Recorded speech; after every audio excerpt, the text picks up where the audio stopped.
નમસ્કાર. આજે આપણે એક બહુ જ રસપ્રદ વિષય પર વાત કરવાના છીએ. ભારતીય જ્ઞાન પ્રણાલી એટલે કે IKS. આપણી પાસે જે માહિતી છે એ ભારતીય જ્ઞાન પ્રણાલી વૈશ્વિક યોગદાન નામના સ્ત્રોત પર આધારિત છે. આ કોઈ ખાલી જૂની વાતો નથી, પણ એક એવી વિચારધારા છે જે જ્ઞાનના આમ જુઓ તો બધા જ પાસા વિજ્ઞાન, કળા, ફિલોસોફી બધાને જોડે છે. તો સવાલ એ છે કે હજારો વર્ષ જૂની આ સિસ્ટમ આજે પણ કેટલી રેલેવન્ટ છે? ચાલો ઊંડા ઉતરીએ. બિલકુલ. અને આની ખાસિયત જ એ છે એનો સર્વગ્રાહી દૃષ્ટિકોણ, એટલે કે બધું એકબીજા સાથે જોડાયેલું છે. અને એનો પ્રભાવ ખાલી ભારત પૂરતો નથી રહ્યો, પણ આખી દુનિયાના વિચારો પર, ખાસ કરીને ગણિત અને ખગોળશાસ્ત્રમાં એની અસર દેખાય છે. હા, ગણિતની વાત આવી એટલે પેલું શૂન્ય, ઝીરો, એ તો ખરેખર ક્રાંતિકારી કહેવાય. પણ ખાલી શૂન્ય જ નહીં, પેલી દશાંશ પદ્ધતિ પણ નહીં. એનાથી ગણતરીઓ કેટલી સહેલી થઈ ગઈ. ચોક્કસ. શૂન્ય અને આ દશાંશ સ્થાન મૂલ્ય પદ્ધતિ એણે ગણિતને આમ તો બધા માટે સહેલું અને વધારે પાવરફુલ બનાવ્યો. અને જુઓ, આર્યભટ્ટ, બ્રહ્મગુપ્ત જેવા ગણિતશાસ્ત્રીઓ હતા. એમણે ખાલી શૂન્યનો ઉપયોગ જ નહોતો કર્યો, પણ બીજગણિતમાં પણ પાયાનું કામ કર્યું. અને એક રસપ્રદ વાત કહું, પેલો પાયથાગોરસનો પ્રમેય જે આપણે કહીએ છીએ, એના જેવા સિદ્ધાંતોનો ઉપયોગ તો આપણા શુલ્બ સૂત્રોમાં એનાથી પહેલાં થતો હતો, યજ્ઞવેદીઓ બનાવવા માટે. અચ્છા, એટલે પાયથાગોરસ પહેલા પણ? હા, અને આર્યભટ્ટે ત્રિકોણમિતિમાં સાઇન, કોસાઇન જેવા કોન્સેપ્ટ આપ્યા. અને ગ્રહણ કેમ થાય છે એની પાછળનું વિજ્ઞાન સમજાવ્યું. પેલી પૌરાણિક કથાઓથી આગળ વધીને એ બહુ મોટી વાત હતી. તર્કબદ્ધ વિચારસરણી.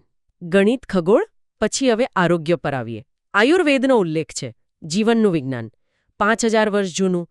તો આ શું ખાલી બીમારી મટાડવાની રીત છે કે કંઈક બીજું?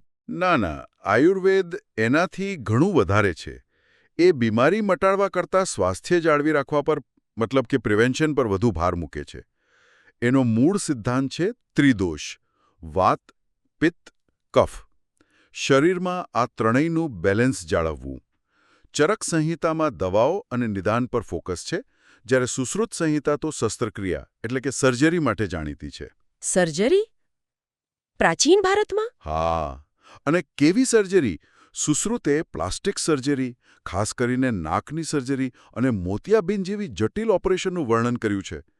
એટલું જ નહીં, 120થી વધુ સર્જિકલ સાધનો, ટ્રેનિંગ કેવી રીતે આપવી, સર્જન માટેની નૈતિક જવાબદારીઓ, બધું જ એમાં છે. એ સમય માટે આ અદ્ભુત ગણાય.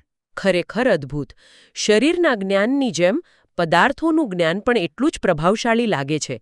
પેલો દિલ્હીનો લોખંડનો થાંભલો 1600 વર્ષ પછી પણ કાટ નથી લાગ્યો. એ કેમ બને? હા, એ જ તો પ્રાચીન ભારતીય ધાતુશાસ્ત્રીઓની કમાલ છે. એની ઉપર એક ખાસ પ્રકારનું રક્ષણાત્મક પડ બને છે, જેને કાટ લાગવા દેતું નથી.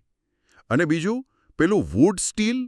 Wood steel? એકદમ હાઈ ક્વોલિટી સ્ટીલ, જેનાથી પેલી પ્રખ્યાત દમાસ્કસ તલવારો બનતી હતી, એ મૂળ ભારતમાં બનતું. ઓહ, દમાસ્કસ તલવારોનું સ્ટીલ ભારતનું? હા, અને ઝિંક એટલે કે જસત, એને શુદ્ધ કરવાની ડિસ્ટિલેશનની ટેકનિક પણ ભારતમાં જ વિકસી હતી, જે બહુ અઘરી પ્રક્રિયા છે, કારણ કે ઝિંક બહુ નીચા તાપમાને ઓગળી જાય.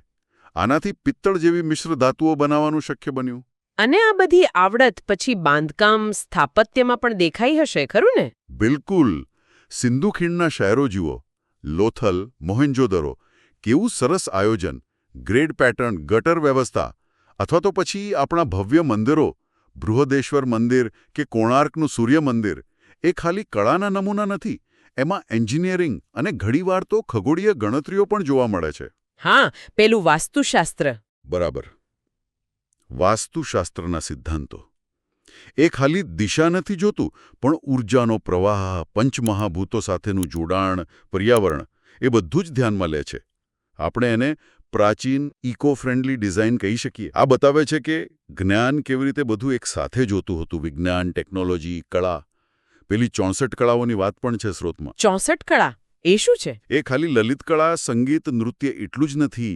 એમાં સુથારીકામ, ધાતુકામ, તર્કશાસ્ત્ર જેવા વ્યવહારિક અને બૌદ્ધિક કૌશલ્ય પણ આવે. એટલે કે સર્વાંગી વિકાસ, ઓલરાઉન્ડ ડેવલપમેન્ટ પર ભાર હતો. એટલે આપણી રોજબરોજની પરંપરાઓ, જેમ કે યોગ, ધ્યાન કે પછી રસોઈમાં હળદરનો ઉપયોગ, એની પાછળ પણ કંઈક તર્ક હશે? ચોક્કસ. મોટાભાગની પરંપરાઓ ખાલી રિવાજ નથી. એ સ્વાસ્થ્ય, મન, સમાજ માટે ફાયદાકારક છે એટલે ટકી રહી છે. એની પાછળ સદીઓના અનુભવ અને અવલોકનો રહેલા છે, જે ઘણીવાર વૈજ્ઞાનિક પણ હોય છે. તો આખી ચર્ચા પરથી એવું લાગે છે કે ભારતીય જ્ઞાન પ્રણાલીએ દુનિયાને ખાલી શૂન્ય કે આયુર્વેદ જ નથી આપ્યું, પણ જ્ઞાનને જોવાની એક અલગ જ રીત, એક સંકલિત દૃષ્ટિકોણ આપ્યો છે, જેણે ઘણા ક્ષેત્રોમાં પાયાનું કામ કર્યું. બરાબર. અને અહીં એક વિચારવા જેવો પ્રશ્ન એ ઊભો થાય છે કે આ જે સર્વગ્રાહી અભિગમ છે, જે અલગ અલગ વિષયોને જોડે છે, જીવનના દરેક પાસાને મહત્વ આપે છે, એ આજની દુનિયા માટે શું શીખ આપી શકે? આજે જ્યાં જ્ઞાન બહુ જ સ્પેશિયલાઇઝ્ડ અને ક્યારેક વહેંચાયેલું લાગે છે, ત્યાં આ પ્રાચીન એકીકૃત દૃષ્ટિકોણ આપણને મદદ કરી શકે. આ ખરેખર વિચારવા જેવો મુદ્દો છે. કદાચ આપણા શ્રોતાઓ પણ આજે જે વાત થઈ એમાંથી કોઈ એક મુદ્દો લઈને, જેમ કે મંદિરના સ્થાપત્ય પાછળનું ગણિત કે ખગોળ, અથવા આયુર્વેદની દિનચર્યા પાછળના સિદ્ધાંતો, એના વિશે વધુ જાણવાની કોશિશ કરી શકે.